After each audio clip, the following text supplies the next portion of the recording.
So for Christmas, someone was nice to give me a box of Topps 2024 baseball cards, but it's not like when we were kids. I mean, look at this, it's ridiculous. It's only 4 cards per pack, and this box has 7 packs in it, so all this whole thing is just 28 cards, which is ridiculous, and you know you're not getting a piece of gum. So I figure we open up one of these packs here to see if we get a winner. So take this random one here. Now these are all worthless because I opened up the pack. But we have Trevor Story from the Red Sox, hate him. Michael Harris II from the Braves, hate him. Jeff McNeil from the Mets, hate him. Jason Dominguez, love him.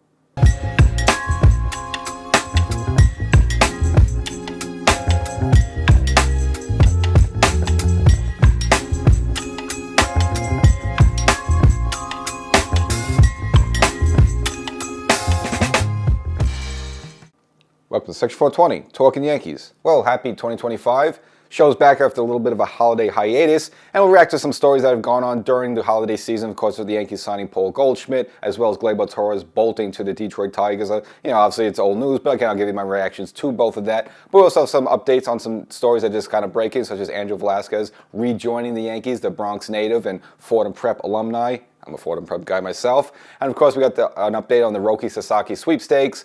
Again, another power arm coming out of Japan. Now, he did meet with a bunch of teams, and it seemed like the Yankees and the Mets are in the running there, but probably not really. But again, I'll get you caught up in all that. And of course, some good news. Aaron Judge and his wife announced on December 26th they will be expecting a baby girl in the new year. So kind of get into all that stuff as well. It might be a mini captain around or a mini captainess around the Judge household. So a lot of good stuff for your episode, but even though it's a new year, it's the same thing. You got the same responsibilities. Make sure you subscribe to the audio podcast version of the show. So some of the stuff I'm talking about now, you could have heard maybe a couple of weeks ago if you were an audio podcast subscriber. So wherever you get your favorite podcast, search for Section 420 Talkin Yankees, the podcast. And if you're watching right now here on YouTube, make sure you subscribe. And if you're watching some on TV, you're flipping through, this is great. But where can I subscribe to this? Go to YouTube, subscribe there, and get the audio podcast version of the show. Get it all. Start 2025 the right way.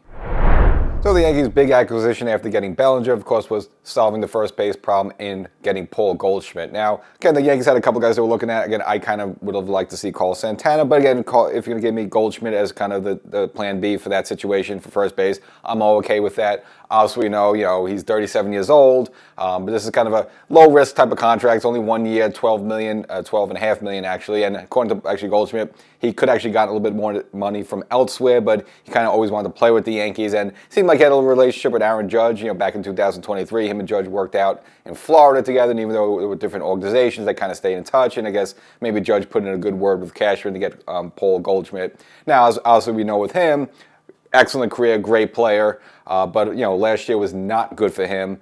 Hit well below his career average. Actually hit 245 when his career average is 289, and he did not have a good start to the season. Was quite miserable. Experienced an 0 for 32 slide, which he never had before, and he just found himself, just kind of struggling. And as he said, he would just be behind in counts 0-2, 1-2 before he knew it. Now, according to him, he did make some adjustments later in the season, and he did have a better second half. And really, his exit velo of the ball hitting off his bat is pretty much consistent with his career average. So it seems like when he was making contact, that hasn't changed, but basically the excuse he gave is that he was being a little too patient at the plate, and pitchers, I guess, took advantage of it, and before you know it, he'll be looking at 2 strikes, and he's already down on the count 1-2 and 0-2, and obviously as a hitter, you're at the mercy of pitcher in that case, so maybe he's going to be a little bit more aggressive early on in the counts. Again, that's according to him, but defensively, never a problem. And again, if you're not too familiar with Paul Goldschmidt, spent a lot of time, obviously, as an Arizona Diamondback, more recently, a couple of years with the St. Louis Cardinals. But again, if you're not kind of watching a lot of National League Baseball, he's kind of those guys, you always hear his name, but you never really get to see him play much if you're a Yankee fan or American League person. But has the 4 Gold Gloves, so you're getting spectacular defense at first base, 14-year vet. Now, again, a lot of this stuff was in the past, but still worth mentioning. 7-time All-Star, 5-time Slugger. Was the MVP in 2022, so that was only 3 years ago. So, it wasn't like it was an MVP 10 years ago. It was only like 3 seasons ago. And he hit 30 home runs or more 7 times in his career. So, you figure the Yankees might be a little too right-handed power-wise right now, but even if they are, that's the case. If you just look at what's the advantage, why would the Yankees want to bring him here? Well, look at some of the ballparks the Yankees play in the AL East. Fenway Park, Green Monster, right-handed hitter, boom, right over the Green Monster there. Camden Yards, which is kind of a bandbox, good spot for Paul Goldschmidt, and even down in Tropicana. Now, obviously with Tropicana, it had the whole hurricane thing, so we don't know if he'll be back. But if he's going to be hitting the Yankees minor league complex, it's a minor league, ballpark there. So, you get to see what he brings to the table with that. And of course, he's a veteran. He's been around a while. All the guys like him. So again, it's a good move for the Yankees. This 1 year, $12.5 million. And again, last year, even though he kind of had a bit of a down year, I meant for his standards, but he did slug 22 home runs, did hit 65 RBIs. So for him that wasn't good, but still overall, if you look at the numbers, much better. And it's unfortunate with Anthony Rizzo what he's not been given the Yankees really over the past 2 seasons. Really, anything would be an upgrade over Anthony Rizzo there at first base. So even Paul Goldschmidt is kind of 80% of his former self. That's still way better you're going to get with Anthony Rizzo, who just did not have the power anymore. Now, like Rizzo actually had a decent postseason in terms of hitting, kind of cut down the swing, but he just became like an opposite field, basically singles hitter. And at the corners there, first base and third base, you want those corner infielders there to have a little pop in the bat. So I think again, it's a really good move for the Yankees. And again, this for 1 year, $12.5 million there. And again, if he identified what his problem was last season, and he did have a good second half there, I think that's just very encouraging going into 2025. Now he's going to have to pick another number because traditionally he's number 46. Well, we all know the Yankees retired 46. That's Andy Pettit's number there. So he's going to have to find another number. I'm sure that'll all work out. Maybe he could take Rizzo's old number. And with Goldschmidt coming in, Gleyber goes out, signing a 1-year deal with the Detroit Tigers for $15 million. And we didn't really expect Gleyber to be back. I kind of mentioned that the Yankees should part ways with him. Again, the only way I would consider him is kind of what Detroit did, just give him a 1-year deal. And you figure, his last year with the Yankees was arbitration, made about $13 million. So you're always going to get a little bit more than your last contract. So again, the $15 million, probably what he's worth and what's fair market value. And again, it doesn't look the Yankees really had any interest in bringing him back. And even of May of 2023, reporters were talking to Gleyber and said really the Yankees simply never had any outreach or any showed any interest of retaining him long term. And it's just kind of sad because he was like a Gary Sanchez situation with the baby bombers. He was obviously the kind of fizzled out fast. Gleyber, he obviously got off to a great start his first 2 seasons as a Yankee in 18 and 19, but struggled a little bit, bounced back, and look, for second baseman, he's kind of a little better than average, middle of the pack again. He has some thump in his bat there, but there's other parts of his game that just leaves your head scratching a little bit. And I just think the Yankees were looking to part ways with him.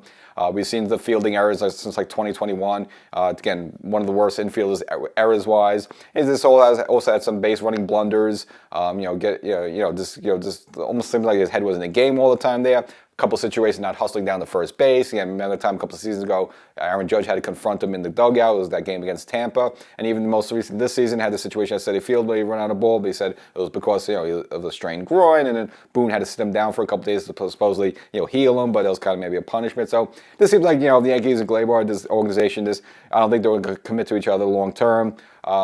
And again, Gleyber did improve himself he was very good during the playoffs. I have to give to that. He probably since they put him back in the leadoff spot in August and then through September and October, again it was a better version of Gleyber than we've probably seen in recent years. And if he was that type of player, maybe for longer in the past, maybe the Yankees would have been interested in bringing him back, but it didn't seem like the Yankees did, and it kind of makes you also wonder why many other teams, you have a young, middle 20s, late 20s second baseman that could hit like he could hit. You would think more teams would want to offer him a longer contract, maybe like a 3-year deal or a 4-year deal, but it didn't seem like there was much interest out there. And again, all he got is that 1-year deal from Detroit, so maybe there's a word out about Gleyber that a lot of GMs just don't want to touch him for a certain reason, or maybe they see that the Yankees know him real well, and the Yankees don't want to retain him long term, so maybe there's something wrong with them. Who knows what the case is, but again, I thought he was a good Yankee. I don't hate him, but it was just disappointing that I think he could have been so much better than what he actually was, and we don't know exactly what happened where he was an all-star his first 2 years and it kind of was never that same player again, so that'll be always a bit of a mystery. But for Gleyber, gets a fresh start in Detroit, and maybe that works out for him. Obviously, it's a bit of a tougher ballpark to hit than in Yankee Stadium there, so maybe his power numbers will go down, or maybe he kind of just becomes a new man out there in Detroit. But again, he was, I would say it's a successful Yankee, but just kind of, you always were looking for a little bit more out of him, but unfortunately, it was not going to work out for the Yankees, and I think it was the right move for the Yankees to let him move on, go elsewhere, and hopefully have success in Detroit. So with Gleyber gone at second base there, you can figure, all right, who's going to take the spot there? Now, there was a guy the Yankees signed who was I would say, unlikely but possible replacement, and that's, of course, the return of Angel Velasquez, the Bronx native and Fordham Prep alumni, who, if you may recall, came up with the Yankees in 2021. They had a bit of a fan favorite. Again, he had the family in the crowd and all that stuff there, and yeah, again, it was kind of an excitable player there, if you may recall, but unfortunately, during that offseason, was put on waivers and claimed by the Angels. And, of course, with him, the book on him basically is that he's a glove guy, nicknamed the Squid, just because of his defensive prowess. Now, with the Yankees, when he came, he played second base there because Gleyber got a little hurt there for a while. But then when he went to the Angels, he did go play shortstop and wasn't ever much of a hitter, but Joe Madden, the manager at the time, said defensively he was probably the best shortstop in the game. That's according to Joe Madden, who's a pretty smart guy there. So, obviously defense had never been a problem for Velasquez, but unfortunately with him, it's his hitting. If you look at his career, only a career 196 hitter and only has 12 home runs there. So, I mean, for his career, he's hitting below 200 there. So, you're getting with the guy. He's just strictly a glove guy.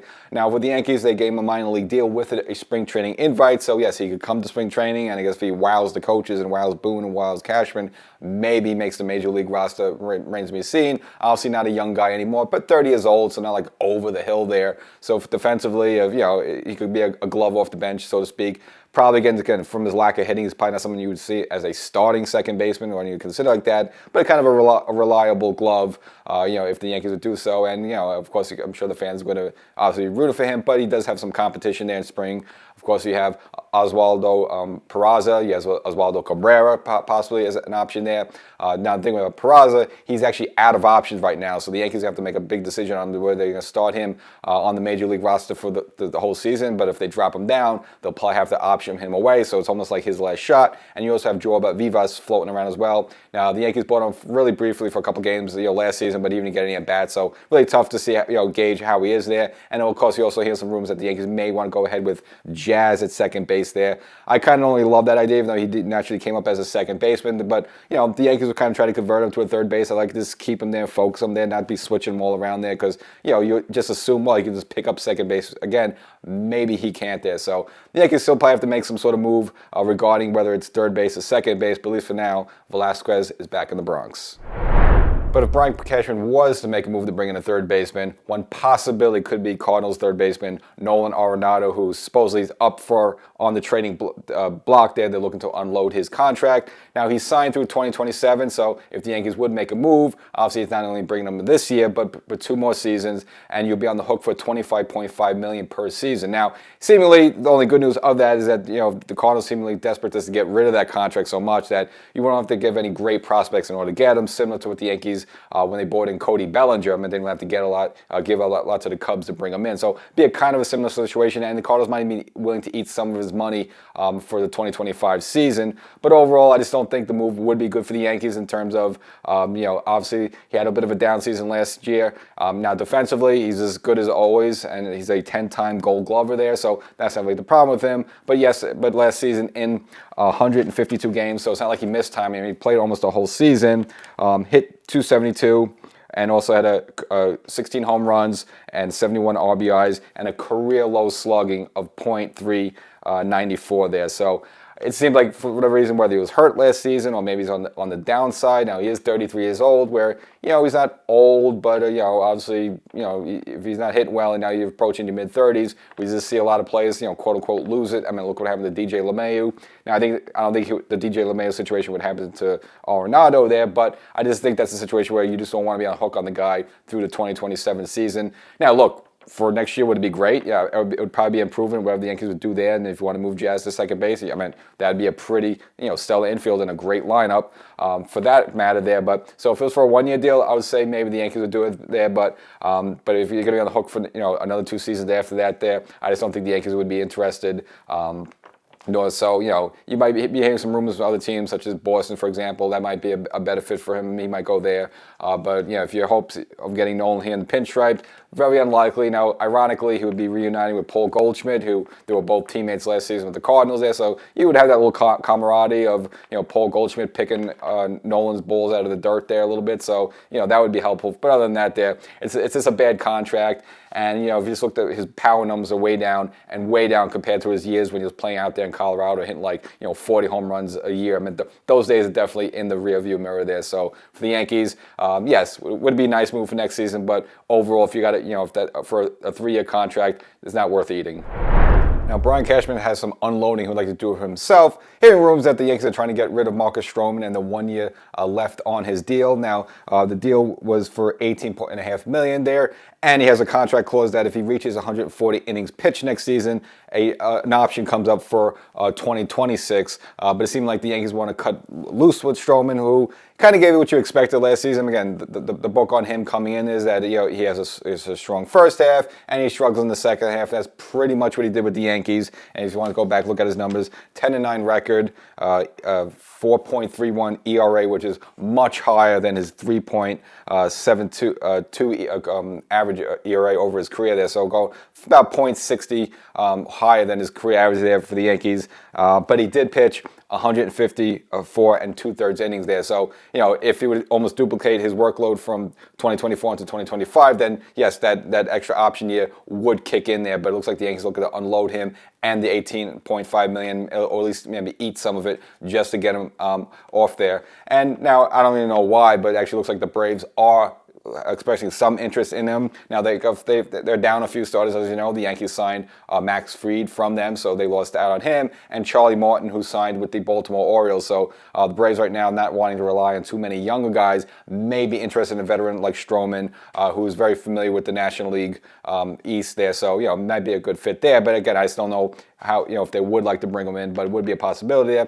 And maybe just that situation, pitching in the NL East versus the AL East, maybe they'll be better for Stroman, maybe have a little bit more success there. Because right now, you look at the Yankees, they have a little bit of a logjam. Of course, you have Garrett Cole, you have Max Fried, who you just signed, you have Carlos Rendon, you have Luis Gil. Now, yes, you do have the last spot there, but between Clark Schmidt and Marcus Stroman, you'd probably rather have Schmidt in there in the fifth spot there, just because obviously he had a much better season than Stroman did in 2024, and he's making much less money there. But sometimes you don't want to be too quick in getting rid of your starters, because as Joe Torre used to always say, these things figure themselves out, and you might get to spring training, and who knows? Look what happened last season with Garrett Cole. We pretty much lost him for the first half of the year after some freak nerve injury. So something could happen to him, or Luis Gil, something like that. So sometimes you don't want to unload all your starters because you don't know something's going to happen in spring training there. But if one just look at the starting five there, you probably would rather have Clark Schmidt then, and at that point, Stroman is just a long man, and you're not going to pay a guy $18.5 million just to be a long reliever there. So, for his own good sake, it would be good to see if the Yankees could move him elsewhere there, because, again, not that he was terrible there, but, you just rather have Clark Schmidt over Stroman. So the Yankees in the bullpen have a small emergency, not a major emergency, but actually right now as we speak, they really have no left-handers in the bullpen. Can you believe that? And of course, we know what happened after the season ended. Tim Hill, again, he was only signed through the season after the Yankees kind of picked him off the scrap heap there. And of course, as well as Tim Meza also declaring for free agents there. So right now, the Yankees, as we speak, have no left-handers in the bullpen. Now, obviously, it's not a big emergency there because we have spring training coming up, and of course, the Yankees could either find someone from the minors or sign somebody. Now, it seemed like the Yankees would have an interest in either bringing back Hill, but also rumored out that the Yankees are looking at veteran left-hander Andrew Chafin. So kind of look at both of them, see who might be the better option. I think this based on Tim Hill, just the fact that he's been here, he pitched really good in the playoffs and reliable. I would think the Yankees would favor him, but again, it remains to be seen if the Yankees want to bring back either one of those two options, or maybe the Yankees are looking elsewhere, or just going to kind of let someone shine in spring training from their minor league system. But nevertheless, we'll go back over both the numbers of both options. So Tim Hill, again, between his time with the Chicago White Sox and with the Yankees, a 4-0 record, a 3.36 ERA, and in his final 17 regular season appearances had a spectacular whip of 0.850 there. So ended the season great with the Yankees, and of course, remember in the playoffs, it was actually pretty darn good. And of course, you can make the whole debate going back, the Game 1 of the World Series, whether Boone should have went with Nestor Cortez against Freddie Freeman, or should have went with Tim Hill there. Probably should have went with Tim Hill, but nevertheless, we'll just never see how that one worked out. Now, the only thing about Tim Hill that he may not like is that the Yankees ripped the 54 off his back, or would have been his jersey, to give to Max Fried. So if Tim Hill does come back, he's going to have to come back at a different jersey number. I don't know if it's a big deal or not, but maybe it is. Now, the other option the Yankees could be looking at is Andrew Chafin, same age, 34 years old. Now, he split time between Texas and Detroit, got traded to Detroit last season. They made a little bit of a postseason run before getting eliminated by the Cleveland Guardians. His record last season, 4-3, with a ERA a little higher than Tim Hill's at 5.53 there, and he kind of comes over the top a little bit. He has a little, off speed as well, and of course we all know what Tim Hill is, a little bit of the sidearm sidewinder there, a little two different styles there. But again, above the both, I think Tim Hill would be a better option. Now, Tim Meza, when the Yankees picked him up from Toronto, the Toronto scrap heap, I would say there, not impressive of all last season. I wouldn't want to see him back there. He didn't really give you much there, but I'd rather see Tim Hill. And only a problem too with Andrew Chafin there. If you don't know if you see the picture, he kind of looks like Rod Beck, if you remember the former San Francisco Giant or Boston reliever there. He's got the long hair, a little bit of mullet going. He's got usually a little bit of a mustache or beard there. He doesn't have the Yankee look there, so he's going to have to get shaved up and shaped up there. I don't know if he's going to like that, if he could pitch as effectively there. So I think of the two of them, Tim Hill's probably the better option. And if you didn't know the latest on the prized Japanese, phenom, I guess he's the sort of the next Yamamoto, so to speak there, and that'll be Roki Sasaki. Did visit the U.S. and visited a number of teams here, and now is headed back to Japan to make a decision on what he wants to do. And as I mentioned at the top, both the Mets and the Yankees seem to be in those conversations there. Now, the way they structured these meetings, basically it was 2 hours per team, and the teams were able to make a presentation, but they could not bring in any other players there to do so. Like, so let's say, for example, the Dodgers showed up with like Yamamoto and Ohtani. You couldn't do that. It was just you and the team front office people, and that's it there. So it seems like the Yankees, whatever offer they made or kind of, whatever kind of pitch they made to him, they made. And of course now Sasaki is going to go back and decide what he wants to do there. Now he's in a very unique situation because he's only 23 years old there. So so he can't get like a normal free agent type of contract there. A team could only use what they call their international pool money on him because he's under the age of 25. So now on January 15th, that's when international free agents can be signed there. So you'll probably see somewhere around the 15th, Sasaki make a decision whether he wants to stay with the Japanese team he's on now, or if he wants to come to one of these U.S. teams there. But he's not going to get a big contract. He's not going to get like a Yamamoto contract, or he's not going to get like any kind of a Tanaka type of contract because he's only 23 years old. So what basically he's going to do is that he's going to get a contract probably around $5-6 million, and then once he becomes 25, then he's going to get his boatload of money there. So really for him, it's not really about dollars and cents more as it's just about the situation there, because he's going to get his big payday later on, barring something crazy happens, like he tears his ACL, tears his rotator cuff or something like that there. So now it seems like the Yankees have about $6 million and change of international pool money they could use. Mets have about 5, something like that. But again, $1 million here, $1 million there, that doesn't really matter there. It's going to be more, as him and his agent said, is that he wants a good situation. And of course, right now in terms of the two teams that probably more likely to sign him, hearing shockingly the Dodgers, but of course they're National League West rivals, the Padres as well there. And that's where I would see him landing. So if you have any hopes of him coming here, I just don't see it. Could it happen possibly? Could the Yankees at least get him for a year, and then maybe even 2 years from now, if he gets a big contract to go elsewhere, at least you get a couple of years out of him? It's possible, but it doesn't seem likely. And Kenny said, and his agent said, they're not really looking for the dollar amounts because they know they're going to get that big contract in the future, and he probably would. Now, he features a 100-mile-per-hour fastball as well as a splitter there, so you can see a lot of the Japanese players that come over, they all have the splitter there, and this guy's kind of right there with them there. So again, you don't really have any rumors that the Yankees are having any strong interest in him, so I do not expect him to be in pinstripes there. And if you do, you sign him a lot of. Look at Yamamoto. Again, yes, the Dodgers won the World Series last year, but he also missed a lot of time there because again, you do have an adjustment period from the Japanese game coming here there, so you kind of always have that little risk with him. But if you're only spending like maybe $6 million of pool money there, maybe you take that risk there. But that's good. So I would have very expect him to come here, and yeah, he's probably very most likely going to end up with the Dodgers, and this keep growing that super team they have. I guess while on the subject of the Dodgers and Ohtani there, in case you didn't hear the news, there took some announcements, really, of course, in the Yankee land as well. Not really affecting Yankee players, but of course the Yankee families. That's of course the birth of a couple of kids there. So of course Ohtani and his wife announced that they will be having a child sometime in 2025, and the same with the Yankee captain Aaron Judge and his wife also announcing. But Judge specifically mentioned that they'll be having a baby girl somewhere also in early to mid 2025 there. And just kind of ironic, the American League and National National League MVP there, both announcing babies there. So we got some MVP type of babies. The only thing you have to worry about also is just the sleep there, because remember a couple of seasons ago when Gleyber Torres had his baby there, getting, probably crying at night, keeping him up there. So maybe that affected his play. Maybe that affected him. Kind of sometimes looked like he was just lost out there and daydreaming out in the middle of the infield there. So I think Judge, the captain, will be a little bit more focused there. But you got to be worried about it a little bit. So hopefully you got some sort of good regimen of getting good sleep there, because the babies, they can be kind of loud.